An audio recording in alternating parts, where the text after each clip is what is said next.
Throughout history, humans have practiced rituals that may seem bizarre to us today. From the depths of ancient civilizations to more recent times, these rituals were performed with deep reverence and often served as powerful expressions of faith. Join us as we explore 10 of the strangest religious rituals in history. First on our list is the ancient Egyptian practice of weighing the heart. In the afterlife, the heart of the deceased was weighed against the feather of Ma'at, the goddess of truth and justice. In a remote village in Southeast Asia, a distressing psychological phenomenon known as Koro had taken hold. Many men awoke in terror, convinced that their genitals were retracting into their bodies, a condition they believed would ultimately result in death. The origins of Koro were a mystery, but its impact was palpable, instilling fear and causing social unrest within the community. To combat this, the village elders, keepers of ancient traditions and wisdom, devised a series of rituals aimed at reversing this harrowing belief. The ritual began with a gathering in the village square, where the afflicted men were brought forth. The elders, adorned in ceremonial garments, initiated the proceedings with rhythmic chants and the burning of sacred herbs, their pungent aroma filling the air. The villagers watched in tense silence, the atmosphere heavy with anticipation. The first part of the ritual involved various forms of body manipulation. Elders would pull and stretch the affected men's skin, believing that this physical intervention would counteract the retraction. This was often accompanied by the application of heated stones to different parts of the body, a practice thought to stimulate circulation and restore normalcy. Although painful, the men endured these actions, driven by the desperation to be cured. The second part of the ritual was public shaming, a psychological tactic to reaffirm social norms and deter the recurrence of Koro. The afflicted men were paraded around the village, urged to declare their irrational beliefs as false while the villagers jeered and ridiculed them. This public spectacle served a dual purpose, reinforcing the communal disdain for the condition and psychologically pressuring the afflicted into abandoning their fears. As the sun set, the final act of the ritual commenced. The elders led the men to a sacred pool believed to possess healing properties. In the heart of the Amazon rainforest, the Satirma tribe practices a unique and harrowing rite of passage. For young boys transitioning into adulthood, this journey converges around the bullet ant, a creature notorious for possessing one of the most excruciating stings known to mankind. The tribal elders meticulously prepare gloves crafted from natural fibers, into which dozens of bullet ants are carefully placed. As the ceremony begins, the boys, teetering between childhood and the brink of adult responsibilities, slip their hands into these fateful gloves. The venom of the ants induces an intense, searing pain that spreads through their bodies like wildfire, tearing screams emerging from the boys' throats as they endure this trial. Tradition dictates they must withstand this agony for 10 endless minutes, each second elongated by the searing torment. The community surrounds them, chanting and offering support, a symbolic gesture indicating that the path to manhood is not to be walked alone. The ritual is a testament to resilience, bravery, and the enduring spirit of the tribe. It isn't merely about the pain. It encapsulates the understanding that manhood in their culture is entwined with courage, the ability to face overwhelming adversity, and the strength drawn from communal bonds. When the agonizing minutes finally pass, and the boys remove the gloves, their hands are swollen, throbbing, yet held high. Their faces, contorted with pain moments ago, now reflect a dawning sense of pride and accomplishment. The elders welcome them, no longer as boys, but as men, their ordeal a revered entryway into a new chapter of life. The bullet ant glove ritual stands as one of the most challenging initiations into adulthood, weaving together pain and perseverance in a profound tapestry of cultural significance. In the quiet, secluded mountains of Japan, a rare and dedicated practice known as Sokushin Butsu unfolded among certain Buddhist monks. These monks, driven by a relentless pursuit of enlightenment, embarked on a journey that traversed the realms of life and death, ultimately leading to a form of self-mummification. The Sokushin Butsu ritual was a testament to their profound faith and ironclad discipline. The journey began with Mokujikijyo, a rigorous diet composed exclusively of roots, nuts, and seeds that lasted for several years. This Spartan regimen aimed to eliminate all body fat, preparing the monk for the subsequent stages of the ritual. The diet was accompanied by relentless meditation and sacred chants, a process believed to purify the monk's soul and mind. In the final stages, the monk ingested a tea made from the sap of the urushi tree, a substance typically used in lacquerware. The sap contained a toxic compound that caused vomiting, dehydration, and a rapid deterioration of bodily fluids, effectively preserving the tissues from decay. The monk then confined himself to a small, airtight stone chamber, where he assumed the lotus position inside a narrow vessel. This vessel, just large enough to accommodate his meditative posture, was then interred in the earth. A bamboo tube provided a passage for air. Here, surrounded by darkness and silence, the monk chanted mantras and rang a small bell to signal his continued existence. Each day the sound of the bell verified life. Eventually, the bell fell silent, marking the monk's transition into a state of death. The chamber remained sealed for 1,000 days before being exhumed. If the body had remained intact and mummified, achieving a state free from decay, the monk was venerated as a living Buddha. In the heart of Madagascar lies a tradition so unique, it weaves a delicate tapestry of reverence and joy. The Malagasy people celebrate an extraordinary ritual known as Famadahana, or the turning of the bones. Every 7 years, families converge to honor their ancestors in a ceremony that blurs the lines between the living and the dead. The ritual begins with the exhumation of ancestral remains from family tombs.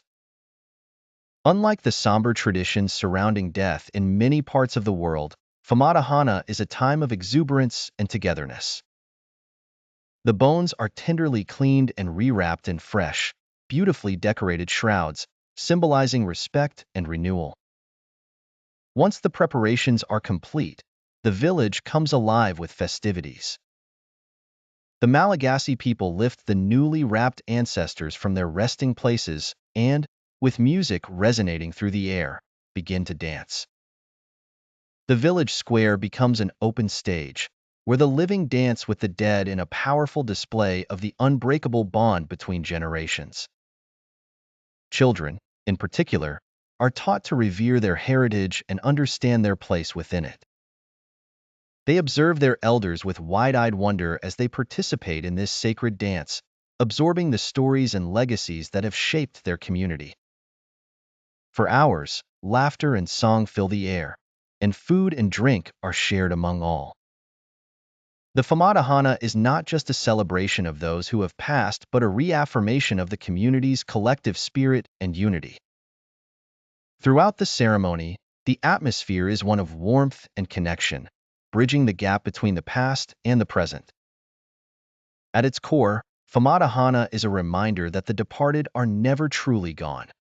Their essence lives on in the memories and traditions upheld by their descendants.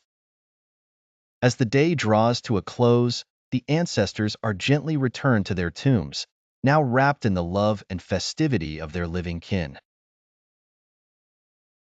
In the vibrant state of Karnataka, India, an awe-inspiring festival brims with both heat and heart, Agni Kelly. It's a sight that seems almost surreal, where men, clad in traditional attire, gather in the sacred temple grounds dedicated to goddess Durga. The air is thick with anticipation and a touch of nervous excitement. As the sun dips below the horizon, the ritual begins. The participants, like warriors of yore, stand facing each other, holding bunches of dried palm leaves set aflame. This is not a display of aggression, but a testament of faith and endurance. The burning leaves are hurled across the temple courtyard, illuminating the evening with blazing arcs. The devotees, with unwavering focus, withstand the searing heat and occasional burns. This intense display is believed to invoke the blessings of the fierce yet benevolent goddess Durga, who bestows prosperity and protection upon her devotees. The Agni Kelly is more than just a ritual. It is an experience that weaves the community together with shared reverence and resilience. Families and friends gather to witness the ceremony, their faces alight with the reflections of the fires. They murmur prayers and sing hymns, their collective voices rising with every flaming throw. As the night progresses, the intensity of the ritual does not wane. Instead, it crescendos to a climactic end, where the last of the burning leaves are thrown and the participants, covered in soot and sweat, offer their final salutations to the goddess. The festival ends with a sense of fortitude and unity, leaving everyone with a renewed sense of protection and hope for the days ahead. The Agni Kelly, with its striking blend of fire and faith, remains a cornerstone of cultural tradition, embodying the spirit of devotion and the enduring belief in divine guardianship. The sun dance is a traditional ritual performed by several Native American Plains tribes. This sacred ceremony is a profound expression of culture, spirituality, and community resilience. It usually occurs during the summer solstice and lasts for several days. Participants, both men and women, prepare themselves with intense fasting and prayer. The central feature of the sun dance is the dance itself, which takes place around a ceremonial tree or pole known as the Tree of Life.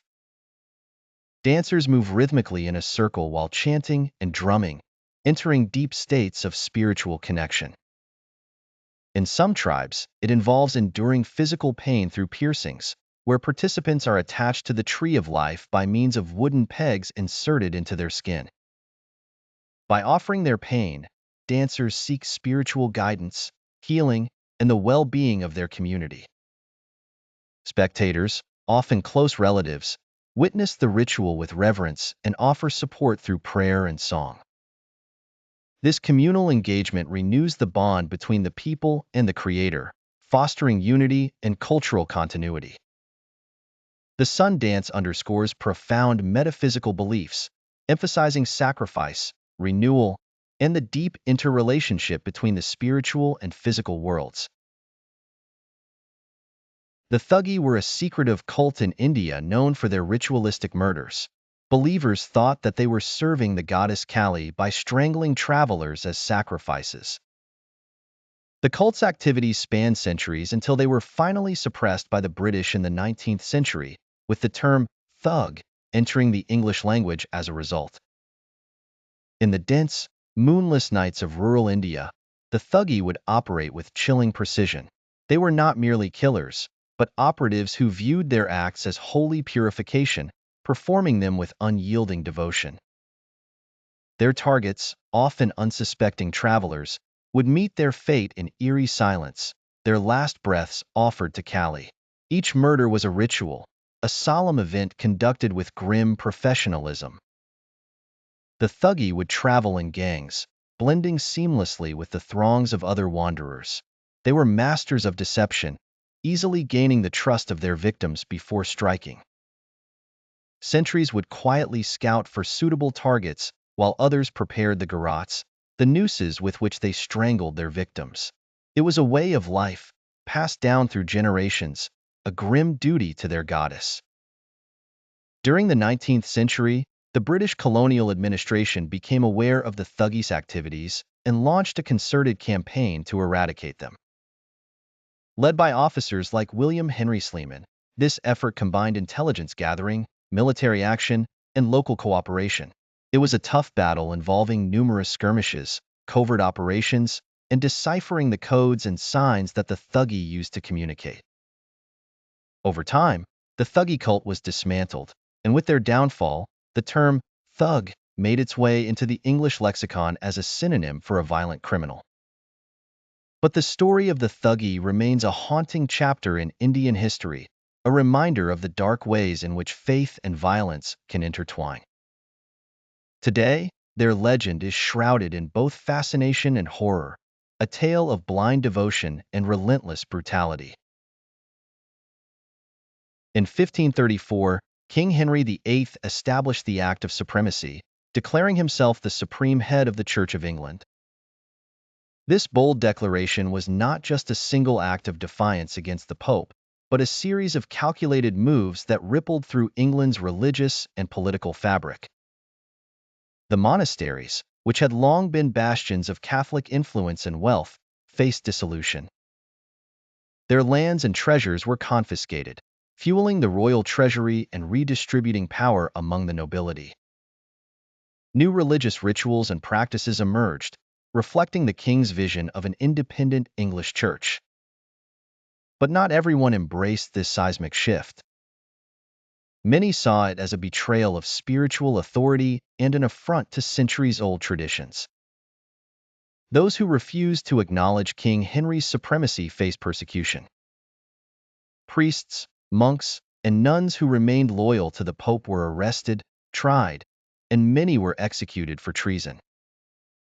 Ordinary citizens, too, found themselves under scrutiny, torn between loyalty to their faith and allegiance to their monarch. This period of upheaval saw families divided, communities disrupted, and a nation deeply introspective about its identity. England's religious landscape was irrevocably altered. No longer under the shadow of Rome, the Church of England embarked on a new path, its legacy shaped by the ambitious and tumultuous reign of Henry VIII. In ancient Carthage, it is believed that the Phoenicians practiced child sacrifice to appease their gods, particularly Baal. Archaeological evidence suggests that children were offered in fiery rituals to ensure the favor of the gods, particularly during times of crisis. Though controversial, this practice is one of history's most extreme examples of religious devotion. These rituals, no matter how strange they may seem, were deeply meaningful to those who practiced them. They remind us of the vast diversity of human belief and the lengths to which people will go to express their faith. If you enjoyed this journey through history's strangest rituals, don't forget to like, comment, and subscribe for more intriguing content.